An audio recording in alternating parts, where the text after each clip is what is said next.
Жарыкчылык өмүргө кимдер келип кетпеген, жаркыраган аламга кимдир тазим этпеген. Тагдыр жолу татал жол бирөөлөргө кепкенен, абирөгөң азап менен арман муңун чектеген, айтың буюкка кептеген. Ененен Кудай бала деп эч ким эшигин тагалатпасын.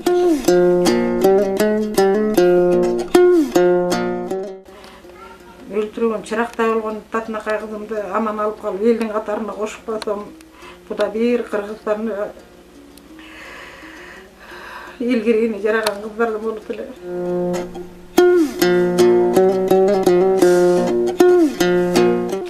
Энекебиздин барбаган жери, кирбеген эшиги калбап турумда айтканда, канчалаган жерге кирип, кызым жакшы болуп кетсе болду деп, энекебиз зарлап жүрөт бүгүнкү күндө.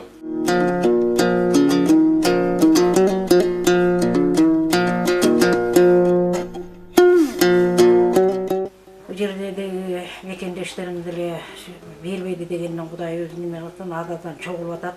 Бирок убакыттанып туруп атабыз да. Эртерээк боорун алмаштырып атсак, бөйрөгүн аман алып калганга, анан ушу үмүт деген жакшы экен. Ушу Россиядагы мекендештериме барып көрөйүнчү. Болгон өзүмдүн болгон маселемди айтып көрсөм, алар деле кайда бир карап аттыр деп, Новосибирск, Красный Яр, Чита, Улан-Удэ деген шаарларды кыдырып келели деп, ошо алдыга мактап коюп алып баратам да.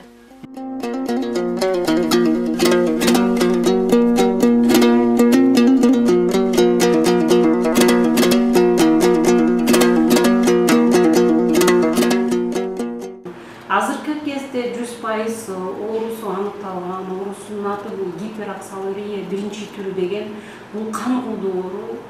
Себепкерчил боорунда керектүү зат жок, ошол керектүү зат жок үчүн бул бөйрөгүндө таш пайда болуп атат. Ар бир таш пайда болуп, бөйрөгүн иштешине татаал кылдырып атат. Бул кыз уже көптөн бери эле бөйрөгүндөгү таштарды алдырды, аны липотрипсия сымалдан алдырды, аны жок ичин ачып союу маселемен алышка туура болду. Убакыт өткөн сайын бул таш пайда болгон үчүн бөйрөгүн иштеши өтө татаал болуп баштайт. Негизгиси себепти токтотуш керек. Себепти токтотсок, биз бөйрөктү сактап калабыз. Себепкерчил бул боор болуп атат. Ошон үчүн көп өнүккөн, өздөшкөн мамлекеттин ооруканабыздын билимдерлери бизге сунуш кылды. Негизи бунун боорун алмаштырыш керек деп. Эгер боорун алмаштырсак, ошол бөйрөккө жаман зат кыла турган, жаман туура эмес иш кыла турган нерсени биз токтотуп коюуга шартыбыз келет.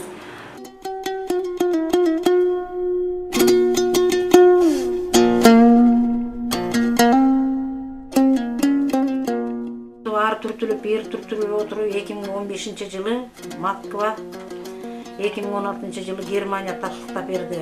Бул боордун нарушение кетип атканын. Боорду пересадка гана кылганда ошол бөйрөк ошо функциясын жакшы аткарып, мындан ары иштекет деп. Эгер убакыттан создуруп мындан ары кирип отура берсек, боорду дагы бөйрөктү да кылабыз. Эки донор дейсиңер дейт, көп сум акча дейсиңер дейт. Анан азыр боорду алмаштыралы, бул эжеси донор болот деп ушул үй-бүлөбүз менен ушул жыйынтыкка келдик дагы. Материалдык жагына келип такалып, ушул акчаны издеп жүрөбүз азыр. Ар кимдин эшигин тешип, кыргыз элим лидер айткандай эч убакта кыйналганын таштабайт. Колунан болушунча бул яктагылар берип атат азыр. Эл сомго ичинеден түшүп атат дегендей. Өзүм колума алып келип бергендер бар. Азыркы убакта $5000 чогулуп калды. Кызга негизи $35,000 керек экен.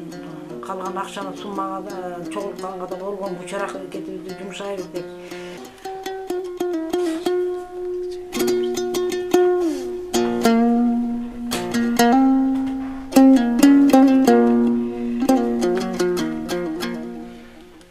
Буюрса кыжалат болбоңуз энеке.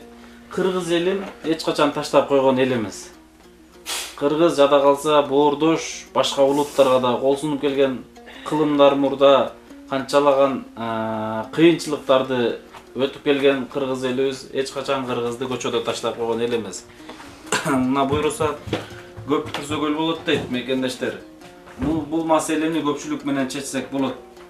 Кудай бурса бул Аллахтын ар бир сүйгөн пендесине ушундай оор сыноону салып коет экен энеге. Кыжалат болбоңуз. Бул сыноо да артта калат. Кызыбыз сонун болуп чуркап, карындашыбыз чуркап калган күндөр келет Кудай бурса.